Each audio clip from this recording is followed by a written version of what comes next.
Good evening, everyone. This is Deidre with Are You a CPS Victim Like Me? I have my two special co hosts again helping me this evening, Tiffany and Darren, otherwise known as CPS Punisher. Like luck always follows me, I had a guest scheduled for this evening, but last minute, maybe uh, who knows what happened and will not be joining us this evening. But hopefully, if she's watching or um, sees this in the future, that, please reschedule and come on in the future because her story was very involved, like most of us people involved with CPS as a victim. But again, I kind of just want to give a little bit more intro to the show for people that maybe just be tuning in for the first time.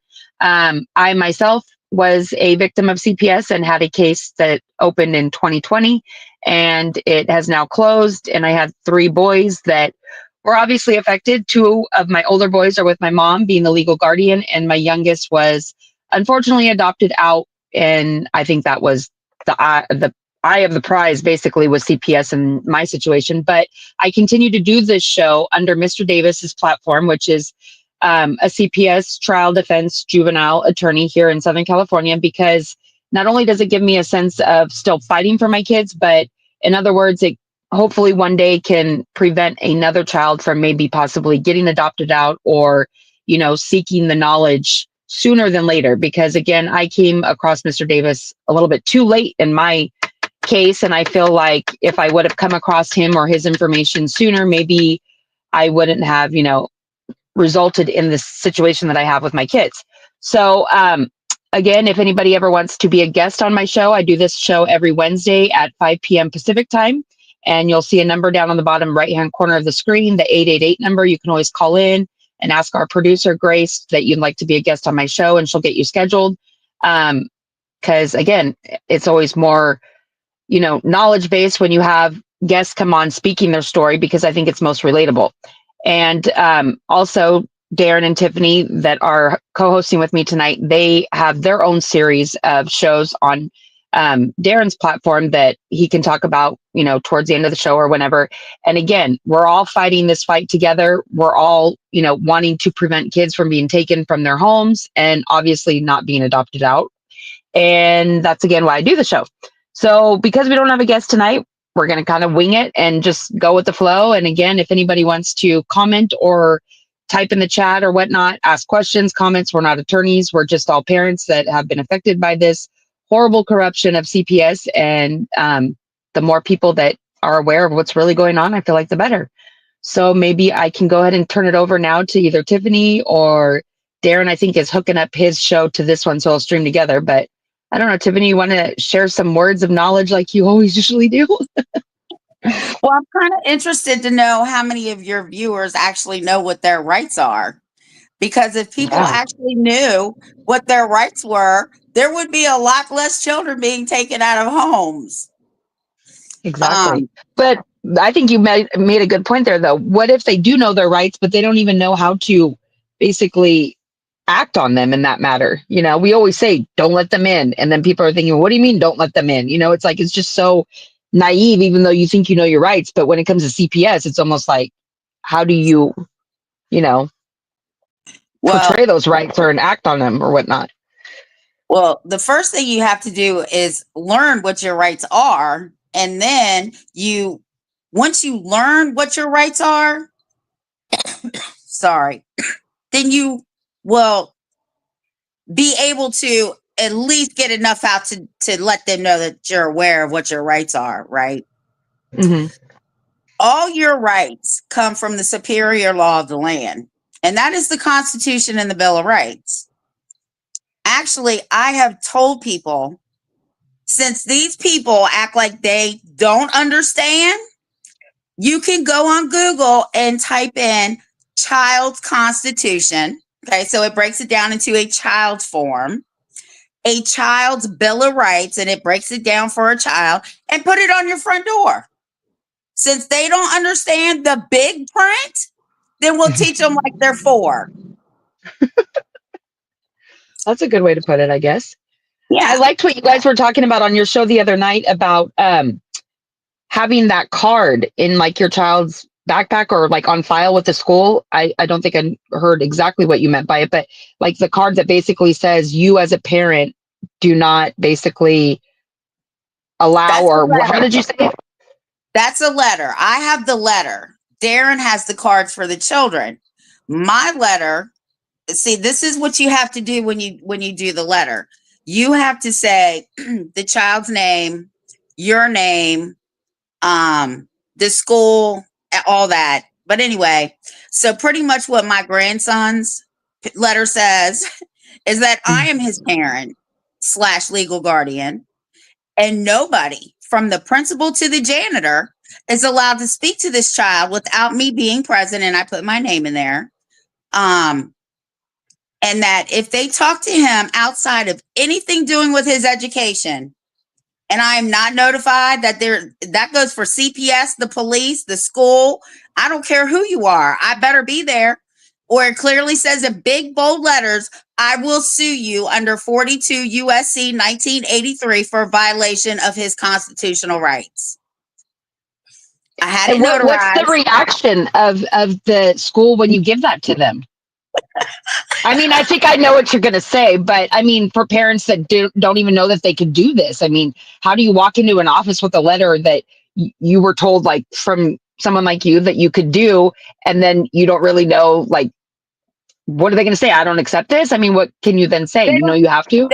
they don't have a choice, because the Supreme Court of the United States has already said that parents are in complete control of their education, the direction, discipline, everything of their child, right? Because a lot of people don't understand that the schools and the hospitals and the doctors, they all contract with CPS.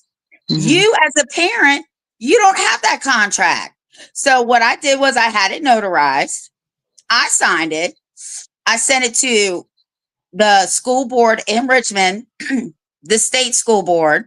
I sent it to the local school board, and I hand delivered it to the principal. And And let she me tell just said, you, thank you, basically. no. And I explained what it was.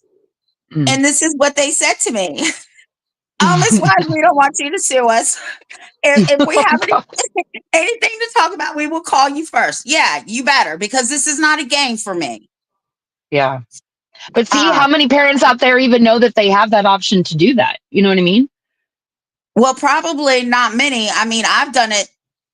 I've helped people over the years, and pretty much what it has to say is that you are the parent, your child's name, that you as the parent are invoking their Fourth Amendment right, Fifth Amendment right, and their 14th Amendment right, and that nobody is to speak to this child unless you, you, or your attorney is present. And I mean, you have to say CPS, the police, the principal, the guide. I mean, you have to name all these people. And then you have to put in big, bold letters that if I am not here and my child is talked to, I will sue you under 42 USC 1983. This is non-negotiable. This is what it is. And this is, let me tell you something. I do not play. And my demeanor, they knew I was not playing. You have I to know, be but very confident. isn't it kind of crazy to think that even though these are your rights, that you have to go to this extent to even, like, basically have your rights be acknowledged and act upon? I mean, it's like, this should just be how it is no matter what. Why do parents have to write this letter and, like, basically have to enforce it, even though that's what our Constitution says that already should be, right? Well, that's because these people outside of your circle, right, Yeah. think that they're superior to you. Not with me. I don't care what. Listen, and this is what I need people to get through their head. This will help people. All men are created equal. It's in the Declaration of Independence. That means, and I even told my local prosecutor, I don't care if you wear a robe, a badge, or a bum in the street. We're all created equal. It doesn't say Tiffany Wise is more superior to a bum in the street because she went to high school and she graduated college. No, it doesn't say that.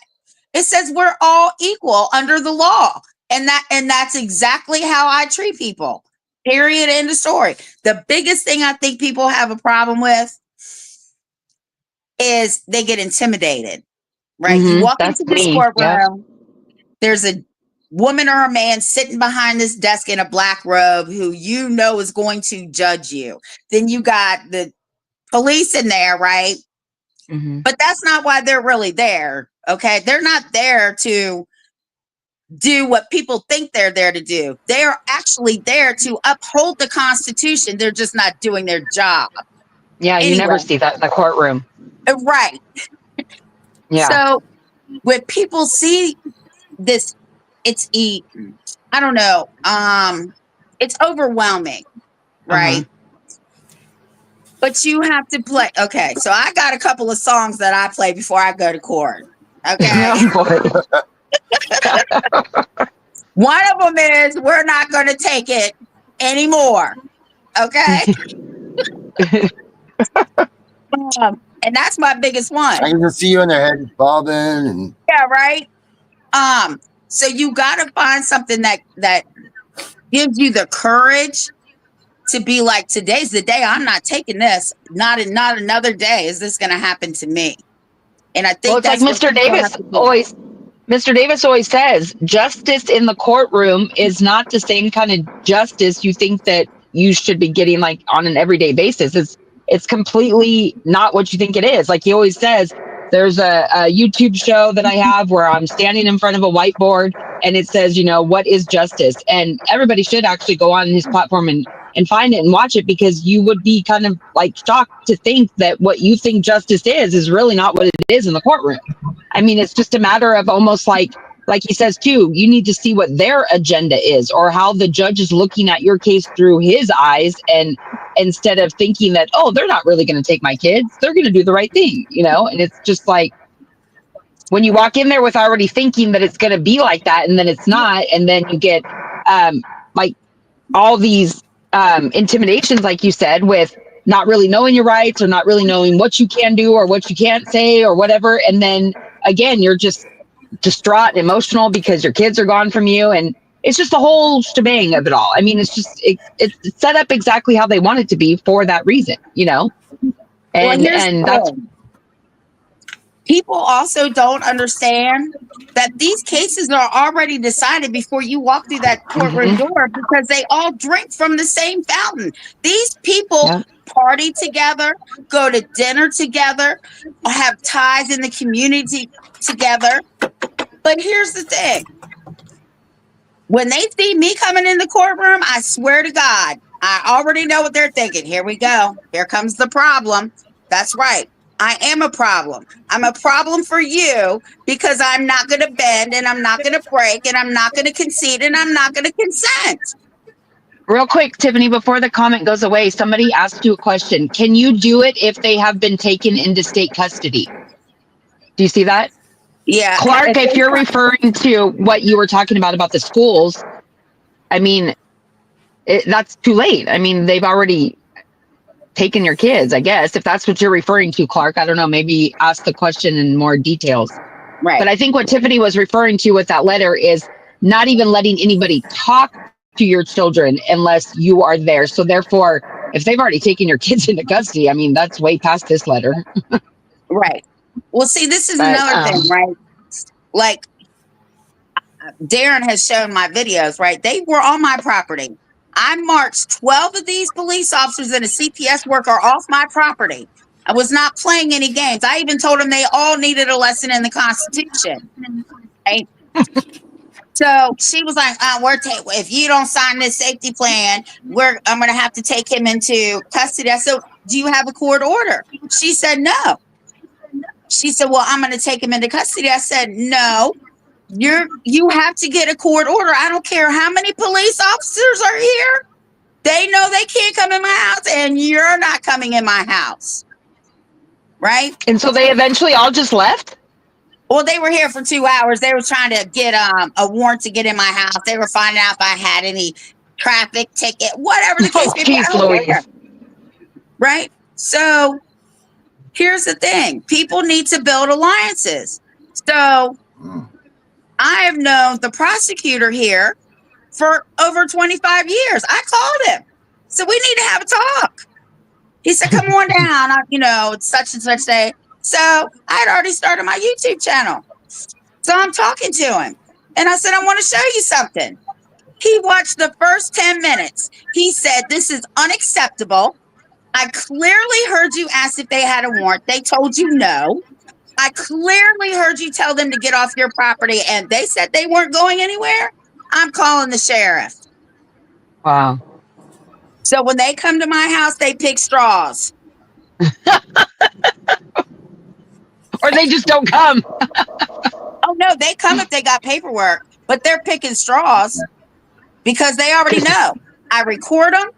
I ask them, I'll be nice, what they want, but that's not what I say. My first words are, what the F do you want? Because why are you on my property? Even if somebody calls the police to your address, if you did not call them, you can tell them to leave. Wow. See, and another These thing in people California work is for us. in California, I know we can't record unless the other party is privy to it or whatever they call it. But a way around that I've learned from Mr. Davis's show is, let's say if they come to your house, all you pretty much need to have on your property somewhere is like, this property is, under surveillance 24 hours or whatever. And if they still care to come on your property, they've already been notified now. So now you're allowed to basically record, in other words, you know what I mean? Because you have notified them that you're recording and they choose to still come on your property. So that recording could be used, in the future if need be, because they were notified. But if you try and record and they don't know, meaning they didn't accept, then really that's not allowed in California is what I've been told. But Right. I mean, But- either way it goes, yeah. Okay, so we're a one-party state. As long as we're a part of the conversation, we can record anything. Oh yeah, I don't think that's how it is in This California. is what you do. The same night, I was up for 36 hours that night because I said, you know what? I don't trust these people. If they breach my door, they're going to find me right in front of, because I've moved my chair in front of my front door. So if they had kicked my door and they'd have knocked me over. Okay. Oh God. So I did a Freedom of Information Act. I said, this is the time, this is the date. I want the body cam footage and I want all the police reports. And I sent it out that night. I walk right out there in the middle of the night, put it right in the mailbox. And then me and the sheriff got into it the next day because he said he was going to put out an Amber Alert. This is what he said to me. Ms. Wise, your daughter needs to turn her child over because CPS says, that's what he said, says they have custody. I said, where is the removal order from the courts? Well, I'm just telling you what they said, Ms. Wise. I'm not going to argue with you. I said, you can't argue with me, but I'm going to tell you this. And I got this recording. I said, I guarantee you, and I promise you, that will be the last Amber Alert you ever put out. So you go ahead and do what you got to do. Guess what happened? He didn't put it out. No, he did not. Mm-hmm. No, he did not. Look how they can just get away with, number one, threatening, false information. And number two, let's just say, what if he did put out that Amber Alert? Would anything ever would have happened to him, disciplinary-wise? I doubt it. No, honey. He opened himself up for a whole 1983 lawsuit. Yeah, well, true. I even took it to a civil rights attorney. He laughed. He said, I know all the players. If they know what I know, the best thing for them to do is drop this case.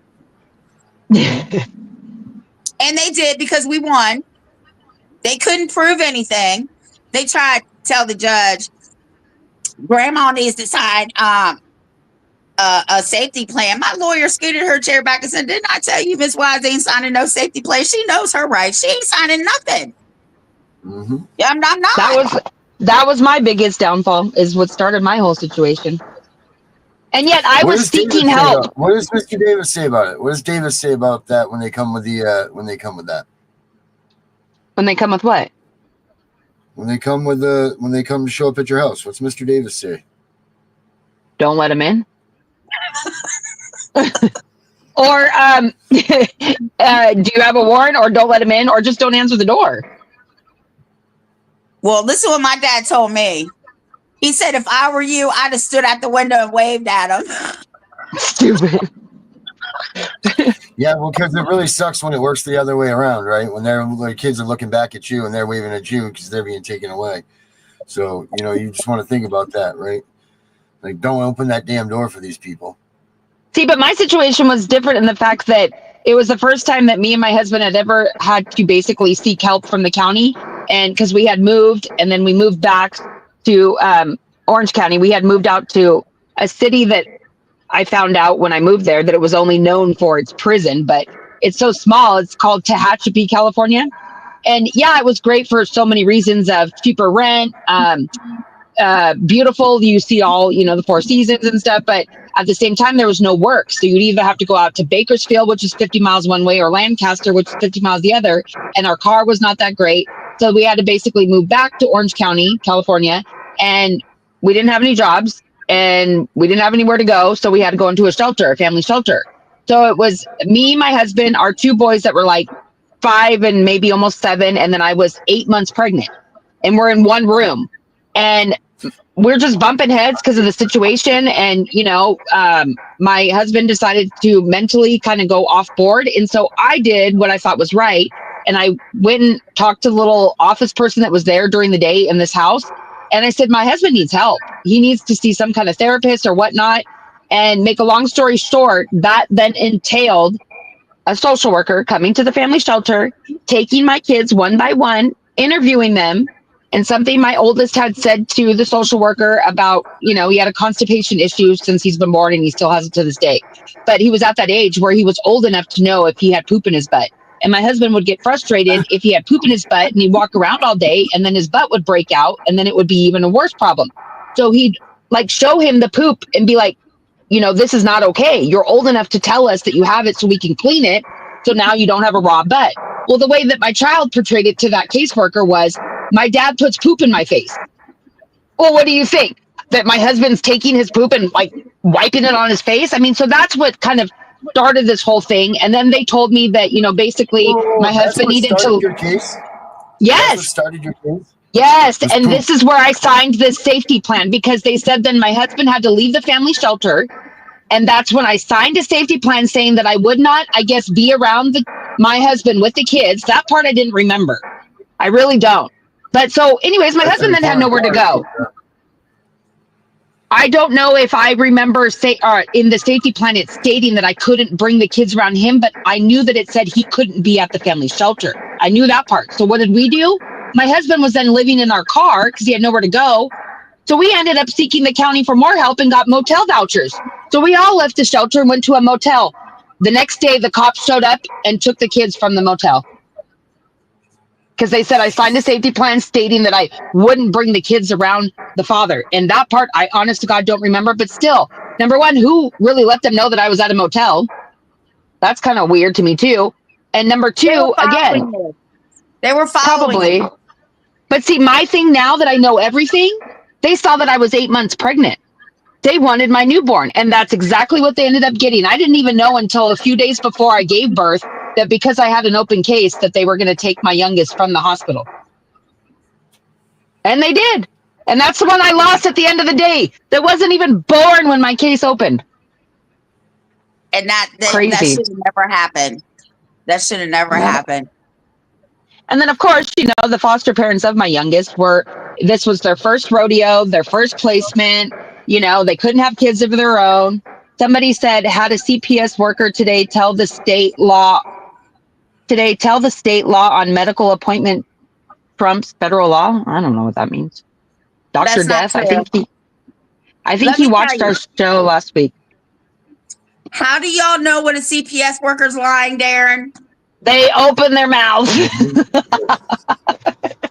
This is how the law works. Local law, state law, federal law, Constitution.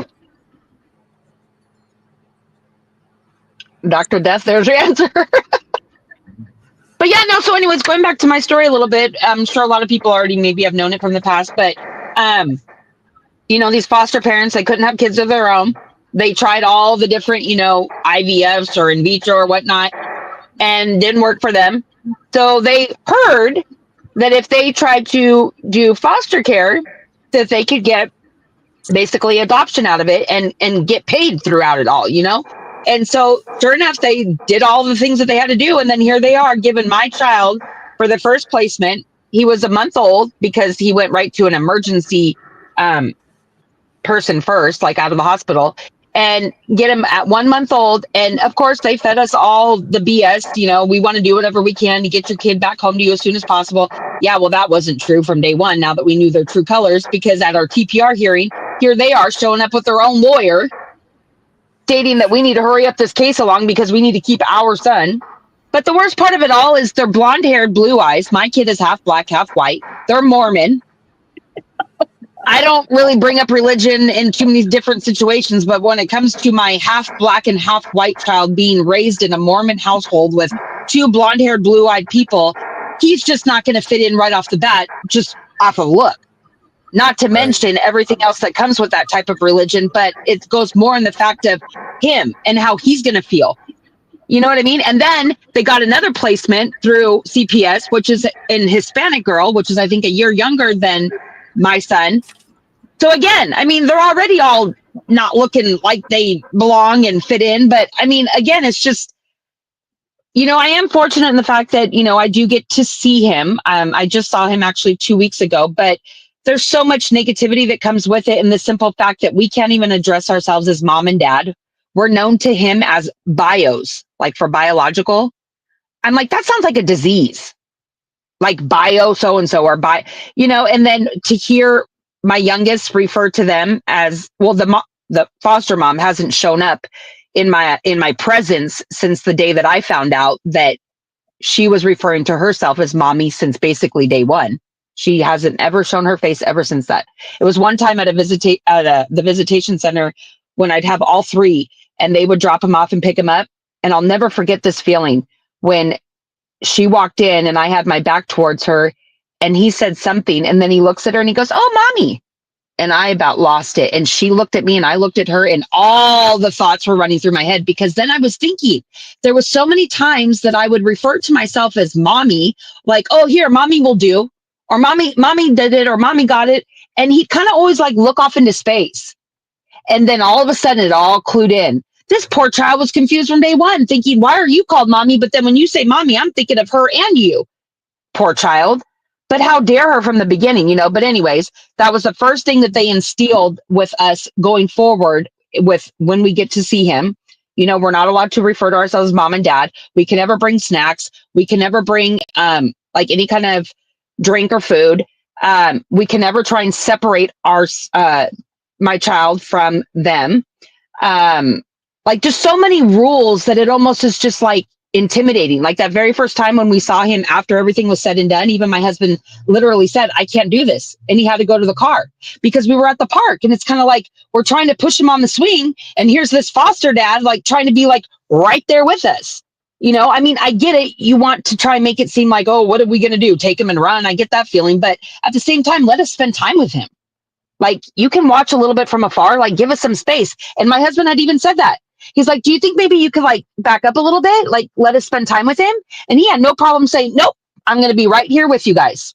And my husband, I mean, I guess that's maybe not to be racist, but the black side. And he legit said, "I can't do this." And he walked his butt to the car because cops would have been called. I don't know, but he didn't want to ruin it then for me neither.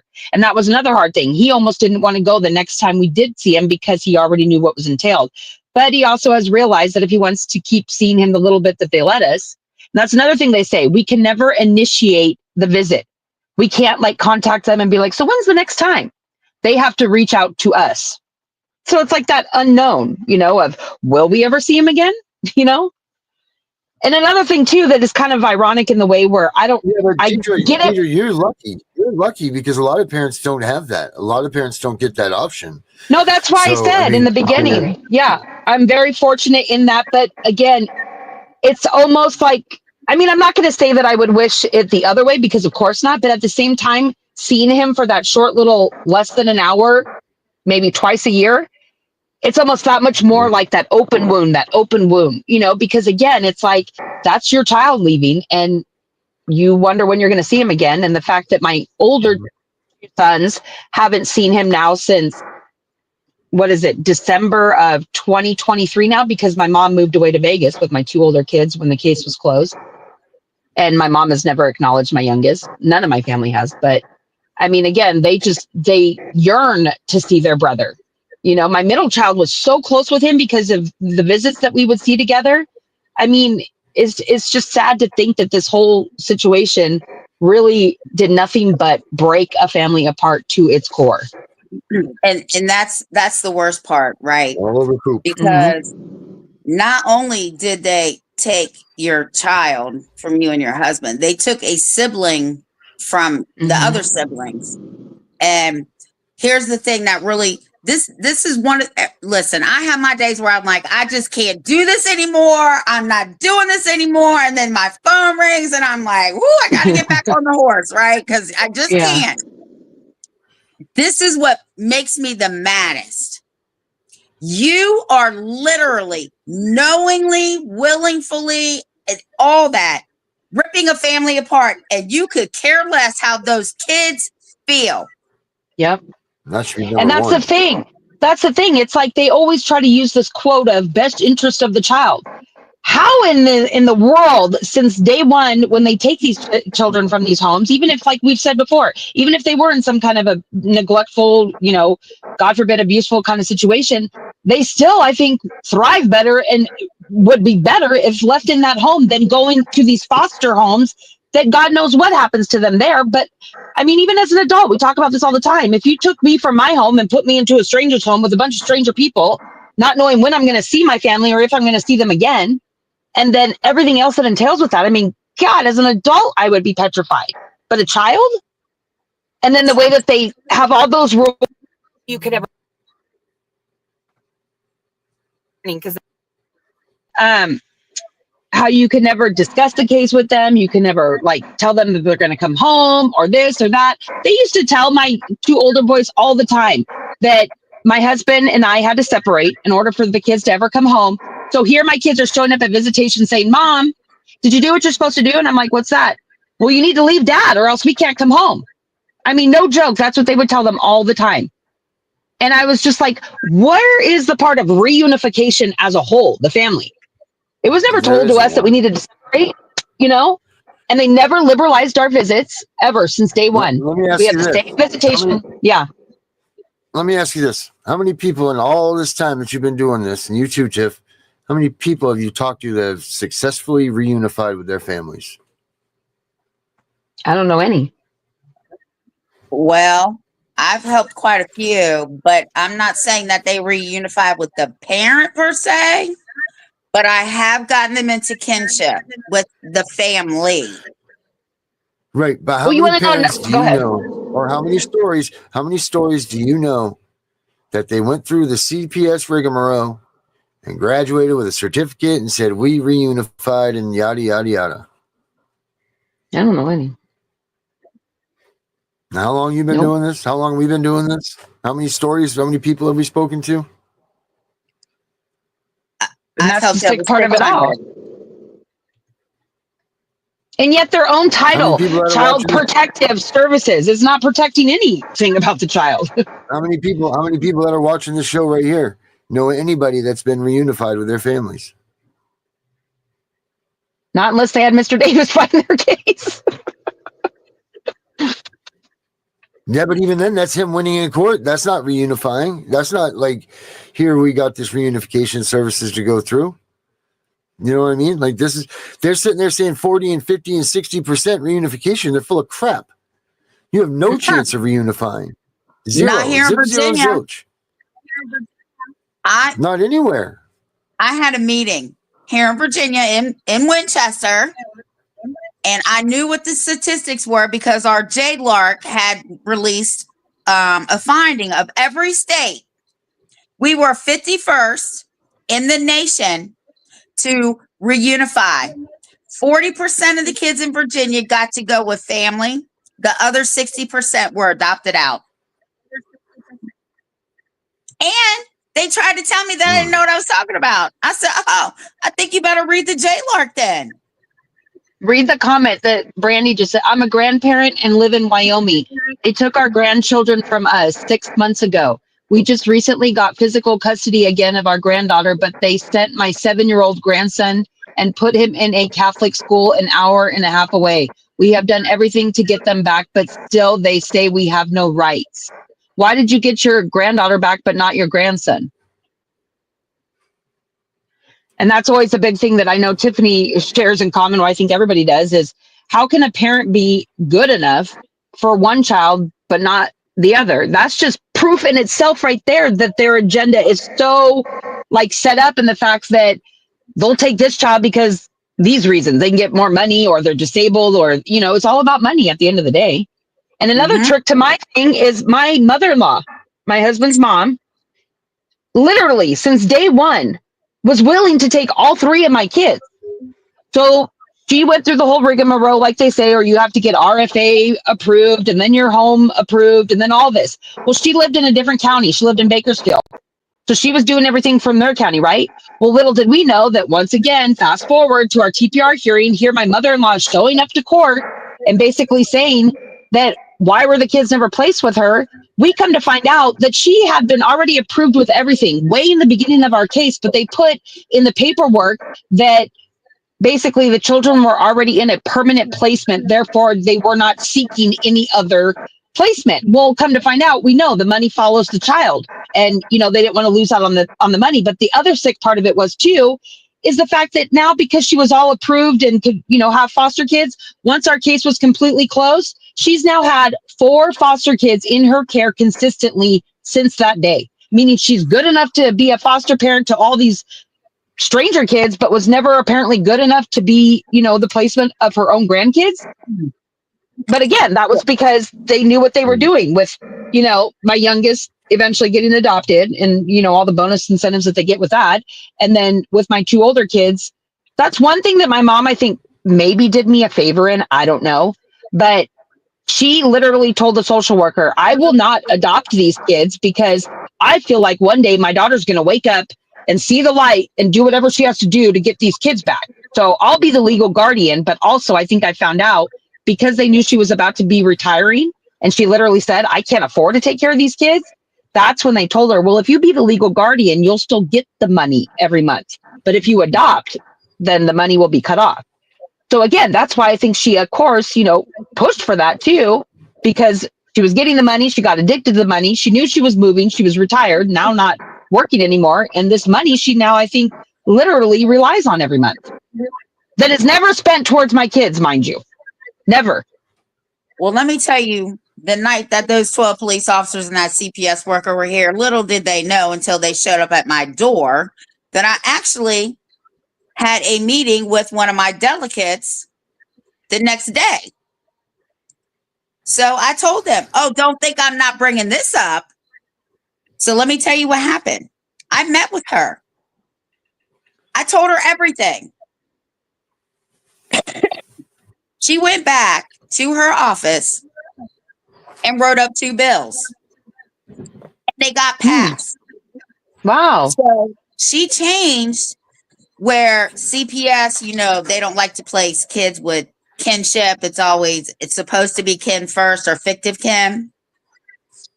Well, she changed it. She said, not only do you have to place them with kinship, if you don't, you are now required under this statute and this code within 15 days to write a letter stating why the kinship placement is not good enough. And it can't be because they got bunk beds and they got a dog or their house is cluttered. It can't be anything. It has to be a legit reason. Then she also, with her colleague, changed another bill. We had 35 pages of barrier crimes in Virginia. They said you got to cut that barrier crime in half, because what they were doing was, if somebody got convicted 35 years ago, now they're only supposed to go back 10 years, right? And they'll tell you, oh, we only go back 10 years. BS. They go all the way back to your 18th birthday, I don't care what it was. They will say, she's got a criminal record, or grandpa's got a criminal record, right? They tried this with one of my clients, and I said, oh, no, no, no. This law right here just passed. Not only that, you need to file a motion to intervene. That's what I told the grandparent.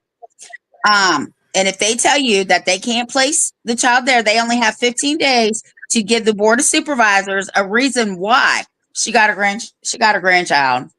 And the one before that, I helped the FBI agent. So no. Real quick before I forget, I know you guys have talked about this before, and I think like Malibu Dallas maybe even touched on it, and I think Vinny is the one that sent this to me originally.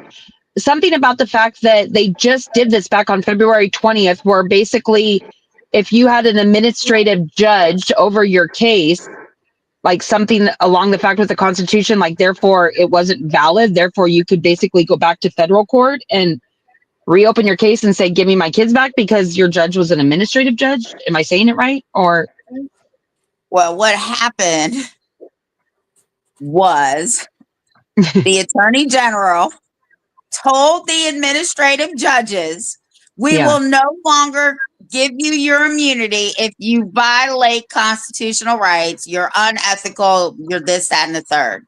Now, we all know that justice is slow.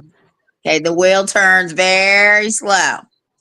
So it's got to trickle down from the federal judges to the little state judges to the little county judges. But I mean, administrative orders are not court orders. They have to have a judge's signature, the seal of the clerk, and the county or city or whatever. Everybody's stuff is different, right? And it has to have all that on there. Now, a judge also cannot legally bind you into a contract. That's what the child support administrative judges are doing. Now, if people read the Constitution like I tell them, yeah, really. Article 6, paragraph 3 or 2 clearly states that all judges have to uphold the Constitution. When they take that oath, they are swearing under oath they uphold the federal and the state Constitution. That is not what they're doing. They'll tell you what the quickness, the Constitution don't apply in my courtroom. And that's where I learned this from another advocate. And that's where he told all his people, you need to learn this phrase. So everybody needs to learn this phrase. When a judge tells you some sideways crap, the butts, B-U-T-Z, stop here, Mr. Lee. That's Butts versus Economo and United States versus Lee. That tells judges that they must, under no circumstances can they go to the left or the right. They must follow the Constitution. Period. End of story. The butts stop here, Mr. Lee. And what does that stand for? Everybody hear that? Butts versus Economo and the United States versus Lee. Darren, do you ever go back and go like use these notes that you take during the show? Yep, all the time. I'm just curious. He'll be like, "Oh, the other night when Tiffany was saying, let me filter through all my notes." Yeah, I got All he this has is the to do is Tiffany call Parker me. notebook. This is Yeah. I got books for everything. I still have all of our show notes are over Yeah, there. I can asked tell you every last show. night. I asked you last night to have pulled up a clip from the very first time that Mike Bartz came on. Remember? Me, you, and Mr. Davis, we were rolling, I think, more than we were on that one that you show recently of that one girl. What's so funny? Margaret. Oh, man. You have to kind of show more of that clip, though, for people to really understand where we were at that point. Because That's all I had. That's all I had. oh, that's all you saved? But anyways. Yeah, No, YouTube won't let me get a minute.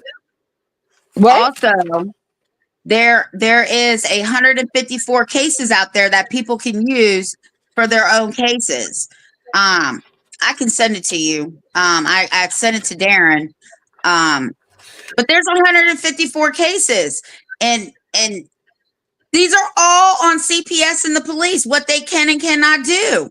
The United States Supreme Court has already said, even if you got clutter in your house, that is not imminent danger. That is not exigent circumstances.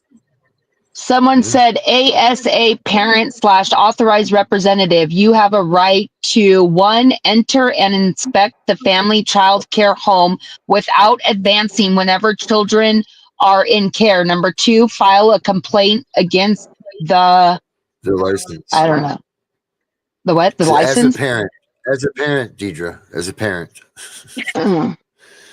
I'm like, what? I'm reading this from my phone. File a complaint against the licensee with the licensing office. Review the licensee's public file kept by the license. So they're right. You can go online and find all the information about your caseworker, find out if they're licensed or not, where they were licensed from, all of that. And it says review at the family child care home, reports of licensing visits and substantiated complaints against the licensee made during the last 3 years. I know, but what easy is to get? Yeah. She's like listing them all. Now she's on to number 4. Inspect the family child care home without discrimination or retaliation against you or your child. But see, again, go ahead, Tiffany. Or you can sign up for your own town hall meetings, okay? Because every town has a town hall meeting. You sign up for emails and you find out when the Board of Social Services is going to be there, and you go put their ass on blast in front of God and everybody. Yeah.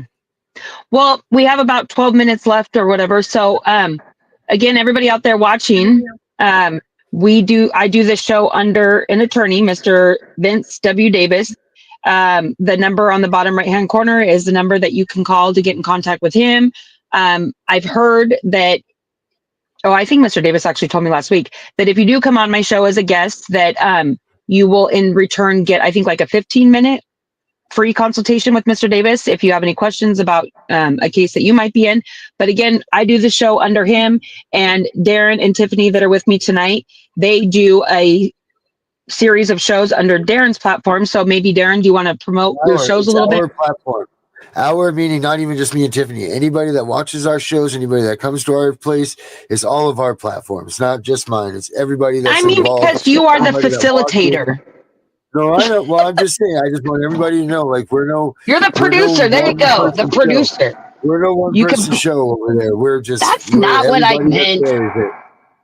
No, I'm just saying. Hey, I'm not me and Darren found ourselves. Me and Darren found each other through Mr. Davis. 5 years ago now, and again, people have tried to knock us off in several different ways. Even as recent as just last week, apparently. Yeah. But again, I go to the main person, the source, and that's Davis, and I say, this is again what we're doing. We're doing it for one cause, and that's to get the word out about what CPS is and who they are and their, agenda. And we as parents, have been affected with it ourselves, and I have no other reason to do this and other than to try and help another parent not end up where I've ended up.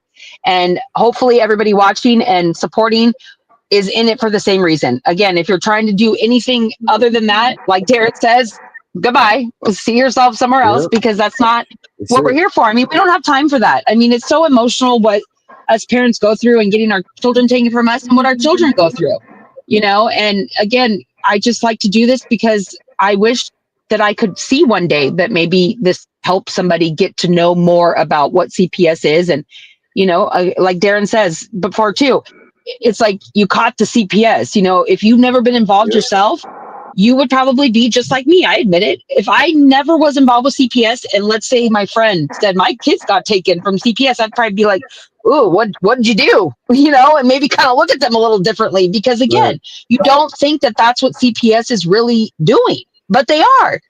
And it's just, I can't imagine knowing how many stories we've heard on all these different platforms, all these families that are affected, all these parents, why something hasn't been done already. It's just, let one of these judges get their kids taken or something. I don't know, but hopefully it will come to an end sometime soon. I mean, with Trump being in office, I'm not political either, but he's the only one that's kind of shown some kind of maybe light at the end of this tunnel. I don't know. But again, it's just, I get a sense of fighting when I do this, in a way where I haven't given up and I won't give up. But real quick before the show ends, I wanted to ask you guys a question about this. How do you think that it's possible? And for instance, again, referencing my case, because my mom was willing to be the legal guardian, I didn't lose my rights to my 2 older kids because she's just a legal guardian. But because the foster parents wanted to adopt, basically it was like they got to make up the end result because they wanted to adopt. Why couldn't they say, no, you guys also be the legal guardian of my youngest so that, again, we don't lose our rights and we can still get him back? Why do you think because they wanted to adopt, that was the last final call? Because of the money or? No. Because if you had watched our show when I had my friend the lawyer on here, the private adoption agencies are the ones that push the children for adoption the minute they enter care. No, but they were they were foster parents through the county, like through CPS. You're not listening. Okay, say it again. The private adoption agencies are the ones that pushed for the act that Clinton signed to lower the time limit in foster care. They were pushing adoptions for kids that went through the system. The minute you sign a safety plan, not only did you sign a plea bargain of your guilt, you also signed that you agree to your child being adopted. Yeah, that's so sickening. But then, of course, when they tell you about the safety plan that you have to sign, it's almost like they give you no other choice but to. I forgot what they said to me that day, but yeah. So look, this chick rolled up in the hospital, tried to threaten my daughter with, you don't sign the safety plan, I'm taking the baby into custody. I said, aren't those voluntary? She said, well, yeah. I said, we're not signing nothing. Nothing. No, they're voluntary. Parents don't know that. Listen, I don't care what they tell you. I told the police out here when he was like, well, CPS gets beat up and all that. I don't care. They good. But they have no authority without a court order. They can give you lip service all day long. When their mouth is moving, they're lying. They're threatening you, they're coercing you, and they're putting you under duress. The fear of your children being taken should not be a reason why you sign a safety plan, because 9 times out of 10, they're taking them whether you sign it or not. Yep.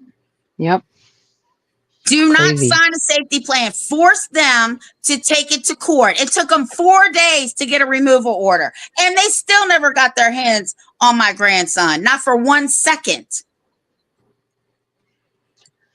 Well, I wish I would have known all this when my situation happened, because, I'm like the perfect example of what they are allowed to do to every other family, you might as well say. The problem with your case, and this is where I find a lot of problems that I have, they will wait until somebody that I know has a baby and they trap them in the hospital, because once you're in the hospital, you cannot leave AMA. That's a sure way to catch a CPS case, right? So I would have had your mother-in-law file an emergency motion to intervene. I have a blank when it can go in all 50 states in the same county you lived in, and she would have had temporary custody of that child. A week later, she would have had legal guardianship. But see, again, my mother-in-law was just as naive as we were. She didn't even know what to do or what, all she knew to do was. It doesn't matter how naive you are. I just walked a lady through it last year. She was at the hospital with her daughter. Her daughter was about to have this baby. She said, CPS said they're taking the baby. So I said, okay, do you know what the sex is? Do you know his name? Da, da, da. She said, yes. I said, the absolute minute that child takes his breath, you go to the courthouse and you file an emergency motion to intervene. She filed the emergency motion. Then CPS came behind her, but she already had a court date. The baby was in foster care for 2 weeks. Guess who has sole full custody of that baby now? She does. Grandma. The first one to the courthouse wins. And is there even a law, though, that literally states that just because technically I had an open case and then I give birth, that gives them the right to just take that child? I had an open case too when I gave birth to my 4th child. They didn't touch her. Mm-hmm. So it's almost like as if I could have simply went home with my child and enforced the fact that that's not allowed, and see, again, I didn't even know. And anytime the police are involved, always do a FOIA request for the body cam footage and the police report. Yeah, there was no police involved. They actually did me even worse in the fact that I was a planned C-section. But anyways, my child had low sugar or something simple, but had to keep extra in the NICU for whatever it was. So I was released to go home, but obviously the baby wasn't yet. But I almost feel like that was kind of done on purpose for what they did. So I was basically coming and staying with the baby as much as I could, but then still going back and seeing my 2 older kids that my mom had already had at that point. And mind you, my mom wouldn't even drive me to the hospital to see my youngest. She said, "You have no business going there. He needs to be given up for an adoption. Look at the situation you're already in." I said, "Well, then I'm driving myself." "Well, if you rip open those stitches, then you're going to be in a worse situation, whatever." But so I'm going and visiting, right? I didn't stay overnight because, again, I was going back to be with my 2 olders. I came back the next day. He was gone. They already had what they do here. CPS will show up. The parents are there. They call the police. The police trespass them right then and there and force them off the property. I just wonder if I was actually physically there 24 hours and wasn't being pulled away with my other 2 kids, would they have still just come? Yeah. It doesn't matter. They targeted you and they got what they want. Sucks. Well, we have about 2 minutes left. Again, Darren, I quote you a lot, but you want to say any last words before the show comes to an end? I don't have any songs, maybe Darren will get that back and going with Grace and Mr. Davis, but what do you have to say to tie up the show? Just remember that we're all on the same team here and we all share the same goal. So, I'm excited that Mr. Davis is, coming along with us and we're coming along with him because we finally have a real CPS attorney that we can refer to. But you know what? Yeah. Right, wrong, and different. Whether you like the guy, you hate the guy, you know what? He's still on our side. He's still trying to fight these people every day. So knock the BS off and, take the information for what he gives you, take it for what he says about it, and use it to your advantage. Don't sit there and talk and, say this, and this because you heard from someone else. Take the information, focus on the information because that's what's important. The goal is to get your kid home, not to start a drama club. So that's what I say about all of this. Tiffany, you want to say anything before we end the show?